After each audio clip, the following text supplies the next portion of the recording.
and had to come out in 1970 because the container ships, it was too shallow for the container ships, so they closed the dock up. We was casual dockers, which means to say you can work it went from Dockhead to Bexley, but we'd go along the walls and pick jobs up along the wharves because they was better paid in the Surrey. See, when we went to Dinnerweeks, which was fish mill, you get 10 shillings a ton. But when you went to the Surrey docks and did the same thing, you only got 3 shillings. So you got better pay working along the walls. It was, they just paid better. Well, actually, I was just a docker, that was all. And now and again I would go out checking. You'd have a seal on your book for checking. Me and my brother used to go at 7:15 in the morning and we'd meet at Cherry Garden Pier. Now from Cherry Garden Pier you could see up and down the river. If there was a boat at Chambers Wharf, if there was little stream boats along the wharves there. And because of this, we become known as the Dawn Patrol, they used to call us, because we was out so early. But to me, docking was a love-hate relationship. There was times it was very good, then there was times it was nothing like. No, yeah. Was it hard work? Well, some jobs it was hard work, but the strange thing is that the jobs where you didn't work so hard were the better paid. We used to work at Brandon's Wharf, which is near St Mary Church, and we used to work on straw boards. There was 2 little Dutch coasters used to come in, the Rinny and the Zeeland, and if they had about 250 tonne or something like that, well, I'd be down the hole with Sidney Griffith, it's another bloke I know, and you sort them out and do them up and send them up like on the strops, and you got pretty good pay for that. Well, as I was saying just now, it was a love-hate relationships. There were some times when things were going well, it was all right, but whenever other times you were scratching to try and get the missus money, like, it didn't seem so good, like. In the docks, a lot of the blokes you knew by their faces. You didn't work, you know, you knew them. You knew them, like, but you didn't know their surname. You never worked with the same bloke twice. You was here, there, and everywhere, like, you know. Yeah, there was the bloke there called the Terrible Turk, because he's always down the pub, like down the Warrior, and everyone had nicknames, like. How did you feel when you knew the docks was closing? Well, I don't think I worried too much. I think I was a bit anxious to get out of the docks, because it was that way. It was going that way. It wasn't very good. You know, it wasn't very good at all. Why do you think the docks closed? Well, I told you, because they couldn't cope with container ships. The docks was too shallow, and the container ships couldn't get in there. So they went to Tilbury, like.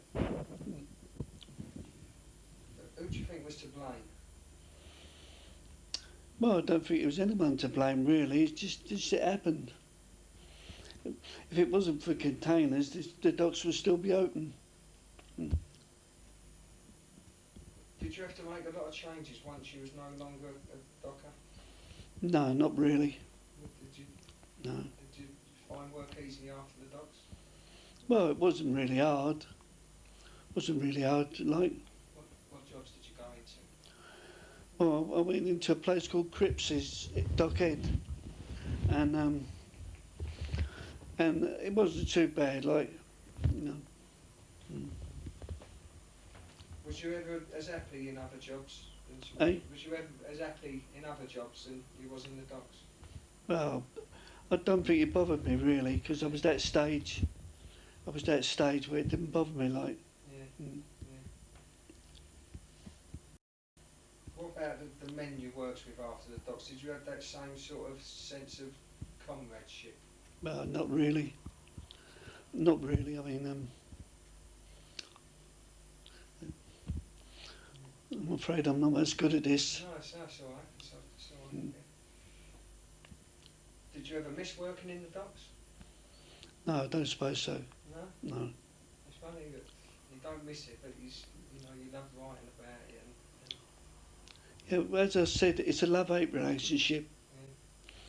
Because my brother Joe, he told me, go and get clerking on your book. They put a C on your book.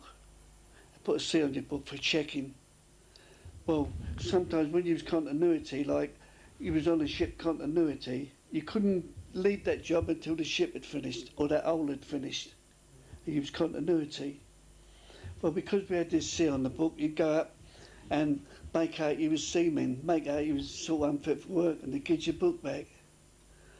But one time I tried this lark, and I got a week's suspension and £30 fine by the union because I dodged it like, or what they say, pulled a flanker.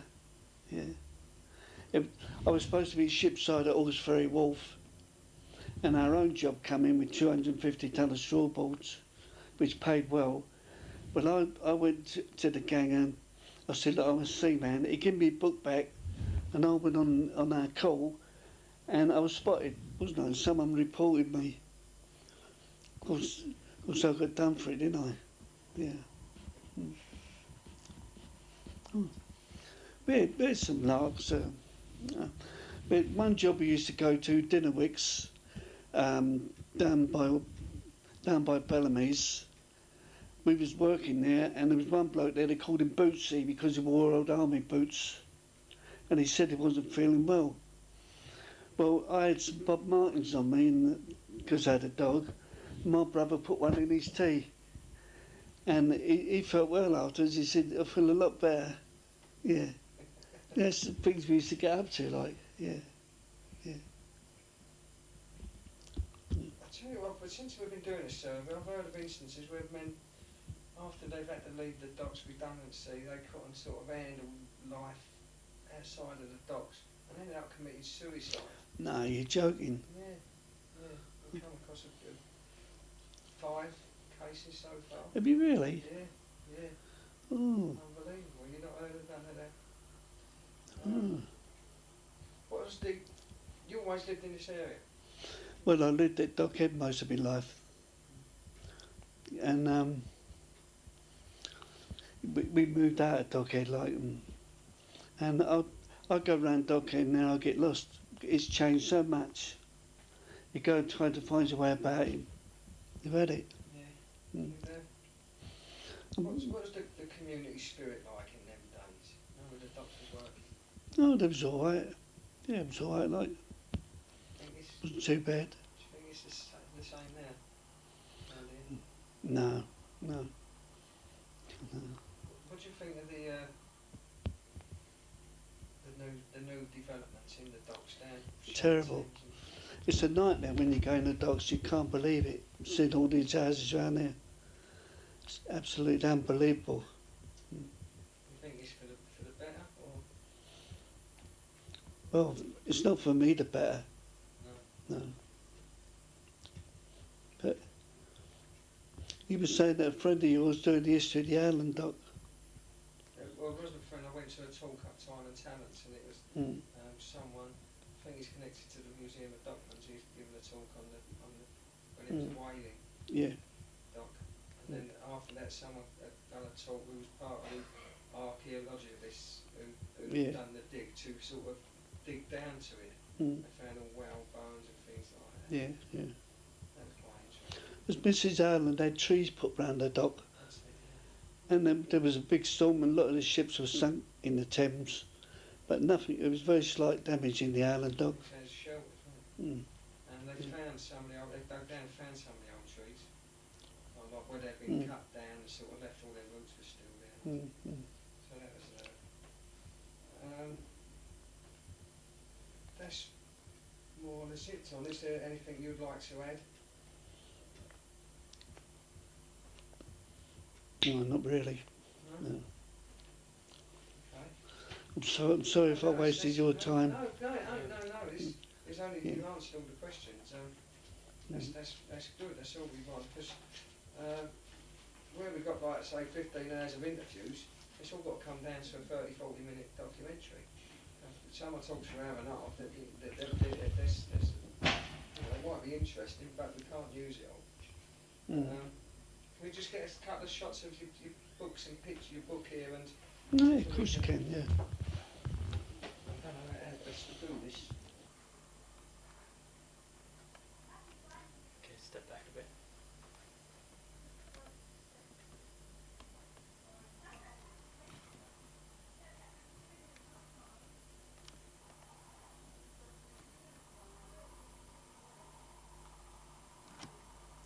Yep. Yep. Was there any dock pictures? That one there. We've got the river there, look. Yeah, that one there, that's about 1850. Yeah, The lovely. last time that came up for auction, you brought £600. Got the theatres there, the Globe, the Rose.